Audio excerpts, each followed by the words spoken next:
Assalamualaikum Jebret Tim, apa kabar? Waalaikumsalam. Waalaikumsalam. Buat Jebret Tim yang lagi di jalan mau mudik, hati-hati di jalan. Buat kalian yang lagi holiday juga selamat liburan. Dan buat kalian Jebret Tim yang di rumah aja tenang, kita temenin. Karena nggak kerasa ini puasa udah mau selesai ya Jebret Tim. Jadi DPI juga minggu ini cuman hari Senin aja. Jadi kita ramaikan hari ini ya di DPI hari Senin. Jangan lupa sawerannya. Nah karena ini masih di bulan kebaikan, coba Nesa mau tanya, beneran ada nggak sih Jebret Tim dari kalian yang nonton final Copa del Rey?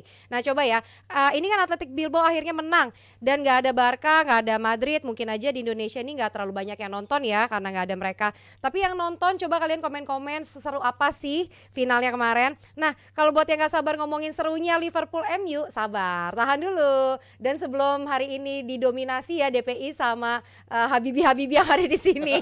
Coba lihat dulu dong Koci dong. Assalamualaikum. Udah siap login? Oke, sebelum didominasi sama Habibi yang ada di sini ya, Nesa mau ngasih fact dulu nih. Nesa mau kasih fact soal kemenangannya Bilbao kali ini. Ingat gak kalian pelatih Barca eranya Ernesto Valverde yang di comeback sama Roma 2018 dan di comebacknya sama Liverpool 2019? Nah Ernesto Valverde ini sekarang berhasil nganterin Bilbao buka puasa gelar setelah 40 tahun. Gila, bayangin ini udah lama banget. Terakhir berarti tahun 84 tuh. Nesa aja belum lahir ya. Dan ini adalah gelar ke-24-nya buat Bilbao. Trofi ini spesial buat Valverde karena ini adalah klub yang emang jadi rumahnya dia. Tahun 99 dia sempat jadi pelatih di U19-nya Bilbao. Tuh. Terus tahun 2000 jadi asisten tim utama. Lalu 2003 jadi pelatih Bilbao yang B timnya ya. Dan debut dia menjadi pelatih tim utama pertama kalinya di Bilbao adalah tahun 2005. Jadi emang ini spesial banget. Sebagai catatan tambahan, ini adalah juga gelar kedua Valverde juara Copa del Rey. Sebelumnya sama Barca dan sekarang sama Bilbao. By the way, ternyata Bilbao ini gelar Copa del Rey-nya lebih banyak daripada Madrid yang cuma koleksi 20 gelar Jebretin. Tapi kalau sama Barca sih masih jauh ya karena mereka punya 31 trofi di Copa del Rey. Itu dia. Pastinya spesial dong ya Habibi Aldi.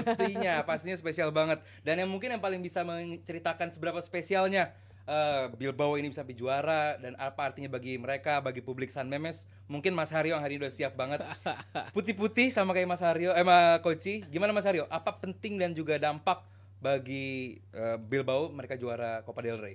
Ya kalau dari tadi udah dijabarin sama Nesa ya, ini gelar pertama mereka dalam 40 tahun, terakhir tahun 84, mereka juara 23 sebelumnya tuh sebelum 84, sementara 84 adalah gelar terakhir mereka. Lalu mereka sempat 6 kali sampai ke final tapi semuanya gagal menjadi juara terus dan akhirnya mereka bisa memecah kebuntuan dan akhirnya kali ini menjadi juara. Mungkin dari sisi prestasi ya itu sangat dibanggakan oleh tim Bilbao itu sendiri. Cuman kalau tadi Aldi singgung dari buat kotanya sendiri ya memang ini kan salah satu dari tadinya cuma 4 ya, 4 klub di Spanyol yang dimiliki oleh Socios, tidak dimiliki oleh instansi limited seperti di Inggris lah. Apa tuh Mas Socios Mas? Mungkin Jebretin. Socios tuh yang dimiliki oleh fansnya itu sendiri gitu.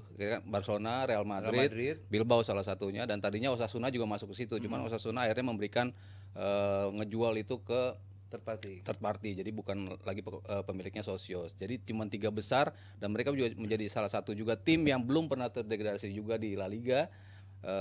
Klub yang sangat lama di Spanyol, jadi memang publiknya begitu terikat ya. Saking terikatnya mereka hanya mempercayakan tim atau pemainnya dihuni oleh pemain-pemain berdarah basket itu sendiri. Jadi ngeralat, bukan berdarah basket tapi besar di basket. Iya ya. Karena besar Nico di basket. Nggak punya darah basket. Kelahiran basket? Ya. Cuman dia memilih paspor nggak berdarah basket. Iya, dia kelahiran basket. Ya pokoknya ada sangkut pautnya dengan basket eksklusif lah. ya? Eksklusif semuanya orang basket. Sebetulnya kan ada juga di basket tuh Real Sociedad kan, San Sebastian juga kan ada di basket juga. Cuman ketika mereka sudah mendapatkan Real di depannya, artinya kan mereka sudah terikat dengan negara atau kerajaan. Real itu kan diberikan klub-klub oleh kerajaan Spanyol, makanya mereka menilai ini bukan lagi dari basket nih, udah Spanyol banget lah kayak gitu. Makanya mereka besar sekali publik mereka di basket. Ya, Koci, sampai masuk final dia ngalahin Barcelona sempat si Bilbao ini, cuman emang nggak sempat ketemu Madrid juga karena emang beda bagan. Gimana lu lihat perjalanan Bilbao dari perjalanan Copa del Rey sampai final dan bisa mengalahkan Mallorca? Adu penalti sih emang, cuman bagaimana lu lihatnya? Kalau seandainya Copa ini selalu different cake ya. Drawing itu sangat penting. Kita lihatlah tim Itali tahun lalu koar-koar masuk semifinal, perempat final. Kan itu karena drawing, dan tahun ini per-8 final selesai semua. Bahkan Milan lolos grup aja enggak, ya. Kembali lagi tergantung drawing seperti apa.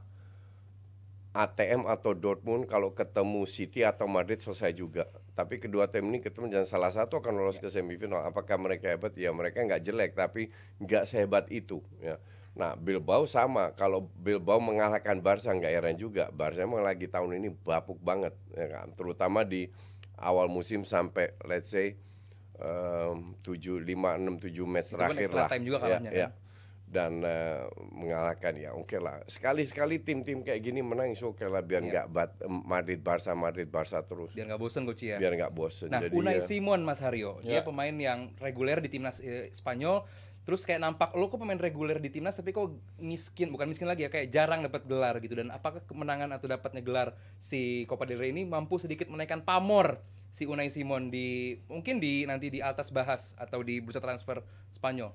Enggak sih, sebenarnya kan mereka juga sebelumnya punya Daniel Aranzubia, itu kan juga kiper lama juga di Bilbao.